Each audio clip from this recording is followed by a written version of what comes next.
Hi, this is Chanel. Hope you're doing well.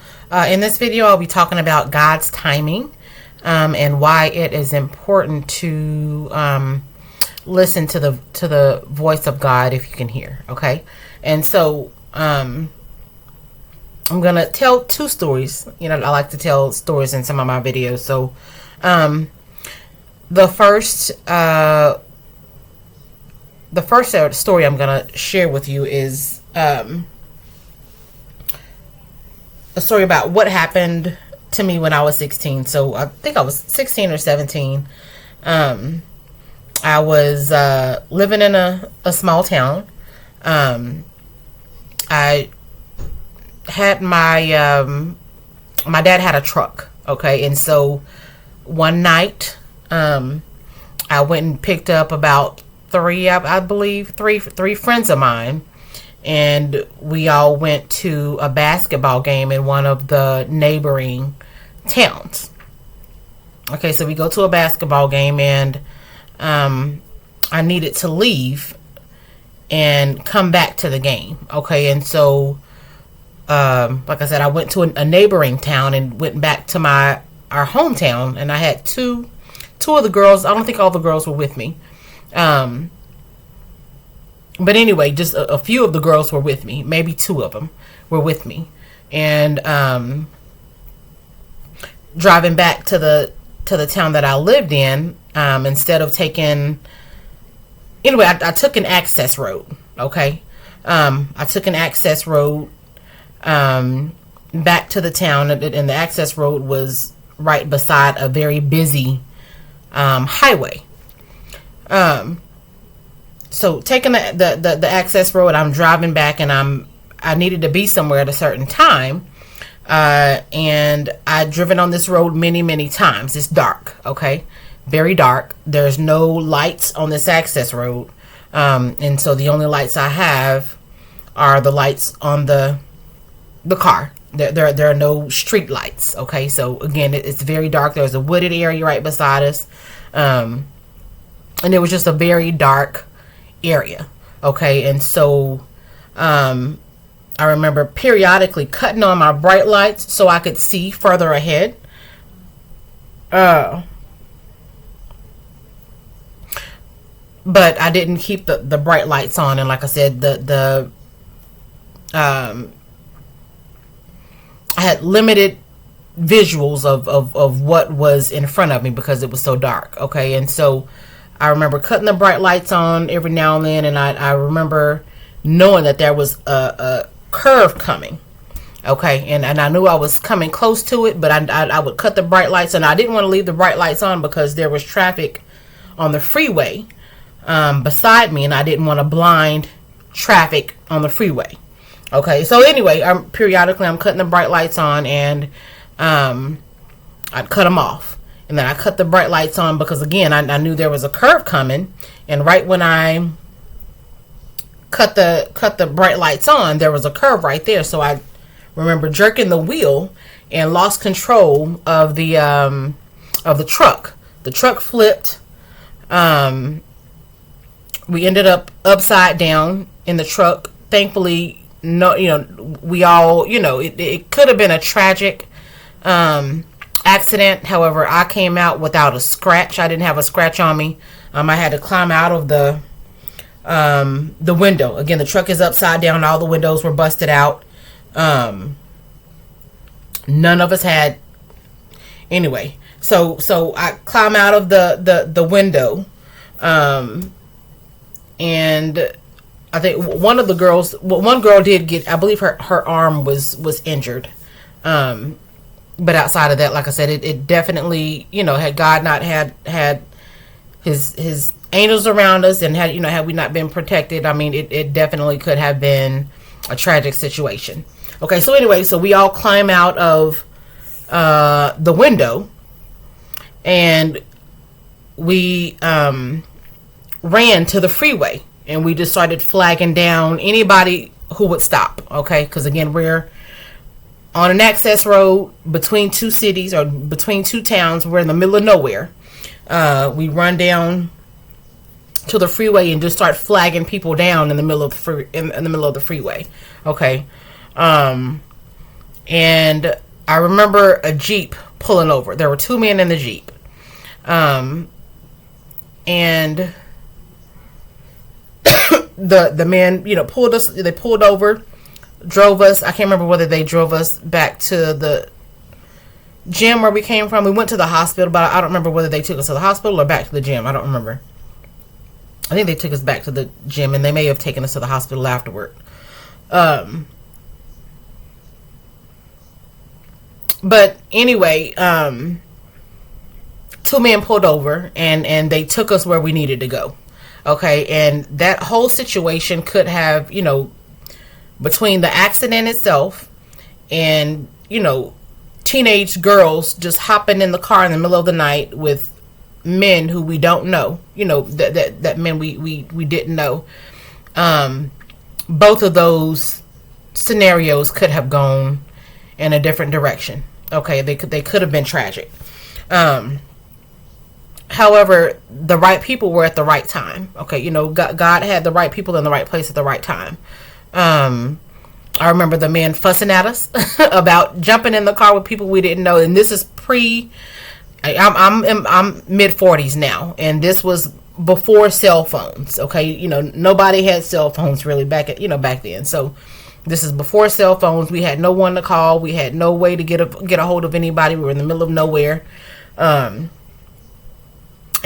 we did what we could to get back to a location. Okay. And so, but anyway, I remember, like I said, the men fussing at us and telling us how dangerous it could have been. But I'm thankful that God had the right people at the right time, or in the right place at the right time. Okay.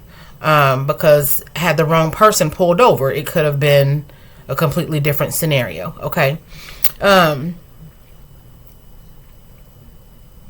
And then I'll tell you about a situation where thankfully I listened. So one day, and this was probably maybe a year ago, I was out running errands one day, and I passed by, there was a bank and a dollar store.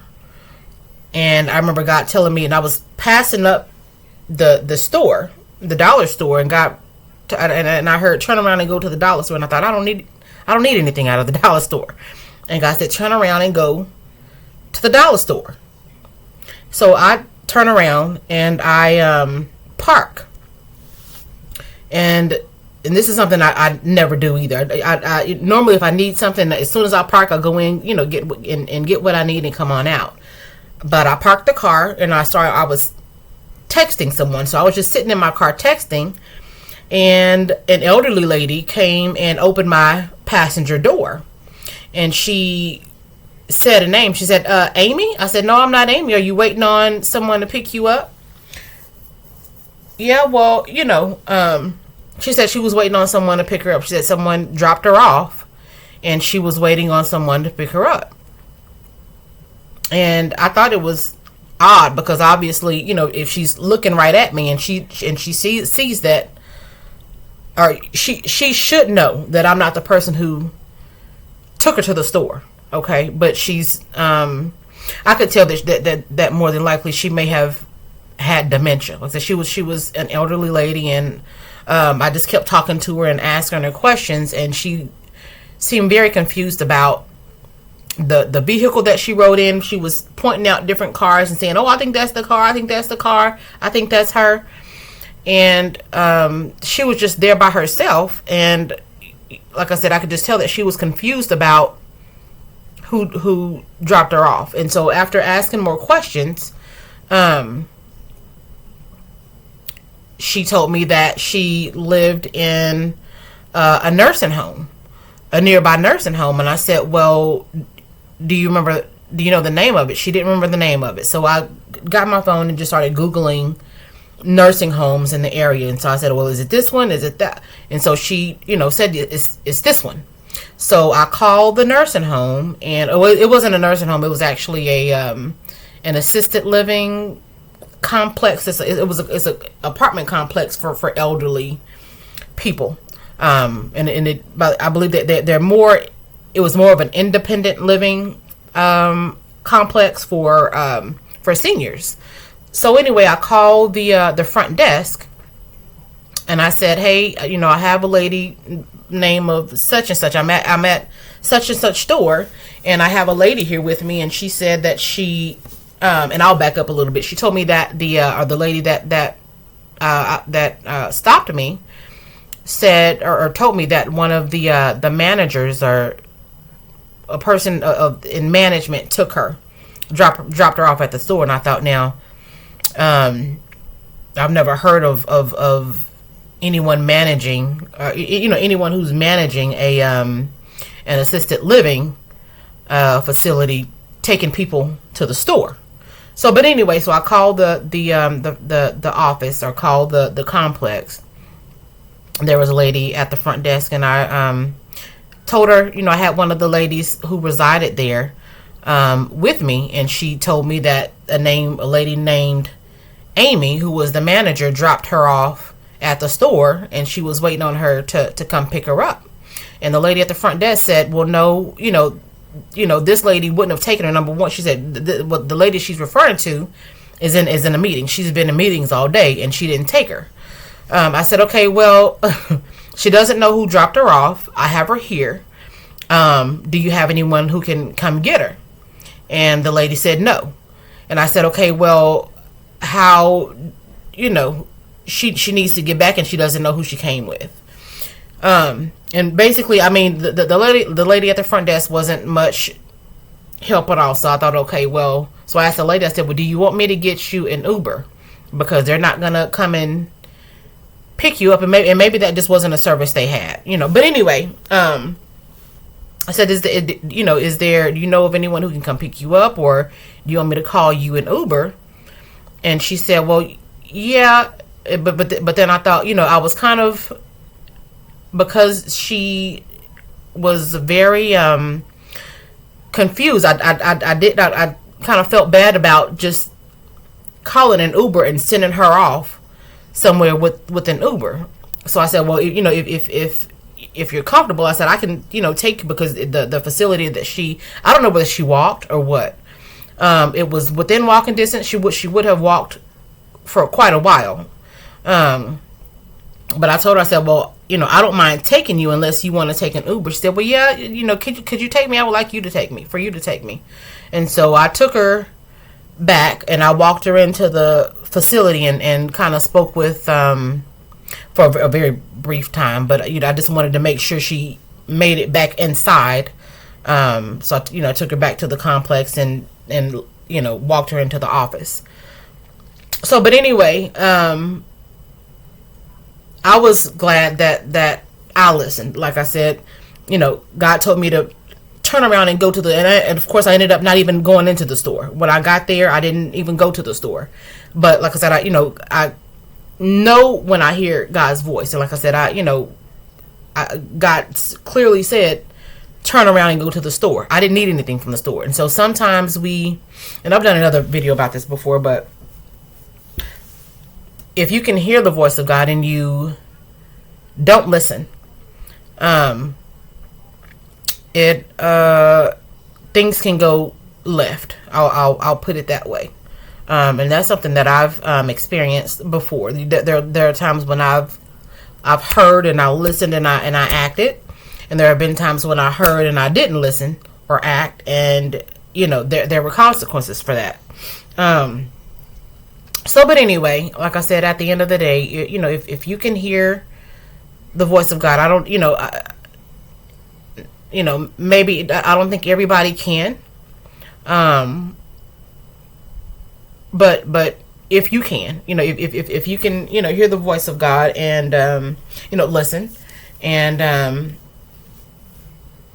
like I said, you know, God will put people at the right place at the right time. It could be you. You know, there may be times when God tells you to do something and you may not know why.